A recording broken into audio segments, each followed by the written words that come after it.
inside the aircraft, panic began to subside. Terror was replaced with possibility. As the plane approached the tarmac in Philly, Schultz retook control of the plane. But there was a problem. When Schultz went to make the final right turn to line the plane up with the runway, nothing happened. She was stunned, so stunned that the cockpit microphone recorded her asking for guidance. Heavenly Father? As she desperately tried to figure out what she was missing. She then made the risky decision to ease the throttle back while standing on the right rudder. The plane turned before it was too late. At 11:23 a.m. on April 17, 2018, Flight 1380 was safely on the ground in Philadelphia. But Schultz wasn't done navigating her plane or protecting her passengers. She purposely parked the plane right by the fire trucks on the tarmac and even made sure that the trucks were on the damaged side of the plane. Schultz also instinctively understood that some of her passengers might leap out onto the wings if they were feeling desperate to get off the plane. To reduce the risk of injury, she turned the flaps to 40 degrees to offer a little slide. When Schultz entered the cabin, she proceeded to greet her passengers. This wasn't unusual for Schultz, as she would often walk down the aisle during lengthy delays or unusual circumstances. This time she moved more slowly, deliberately looking each passenger in the eye and asking if they were okay. Like her simple update, her attentive journey down the aisle resonated with her passengers and the larger public. Schultz later said, "I found it intriguing that people covering the story have been more interested in how I treated people after the flight than in what it took to fly the crippled airplane safely to the ground." When Schultz was being physically evaluated a little while later, the EMT asked, "How do you get through security?" When Schultz seemed surprised, he continued, "With those nerves of steel? You don't even have an elevated heart rate. You're completely calm."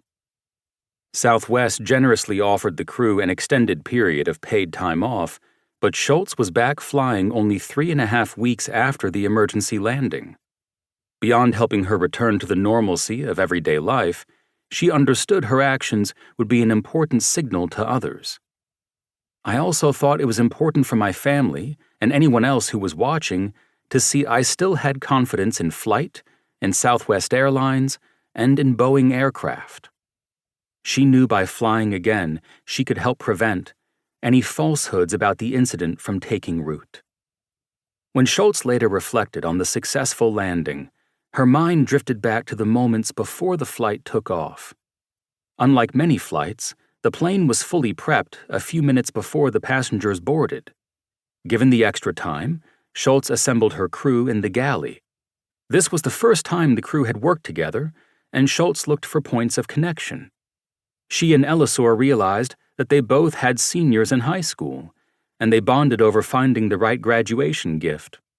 When Schultz mentioned her idea of gifting the Book of Proverbs, the 3 flight attendants began to share their own connections to the Bible. Rachel Fernheimer was excited about her new version, which had room to journal on the side. Catherine Sandoval mentioned she was in a study of Psalms, and Schultz shared that she was also participating in a similar study. Schultz credited this informal conversation as critical to the well-coordinated responses of the crew. When you talk about things deeper than the weather, your family, your faith, the things that matter to you, even if they're different, it tends to create a bond. The few minutes we had together before the flight, talking about things that were important to us, created a foundation of trust that we critically needed after the engine failed.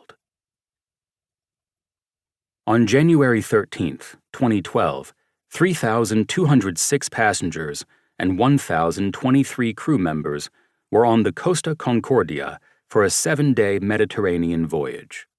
That evening, the ship suddenly deviated from its course to sail closer to the Isle of Giglio. It is debatable why Captain Francesco Schettino brought the ship so precariously close to shore.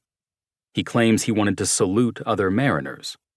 Prosecutors would later claim that the married Schettino was trying to impress his mistress, a Moldovan dancer who was on board. What isn't debatable is what happened next.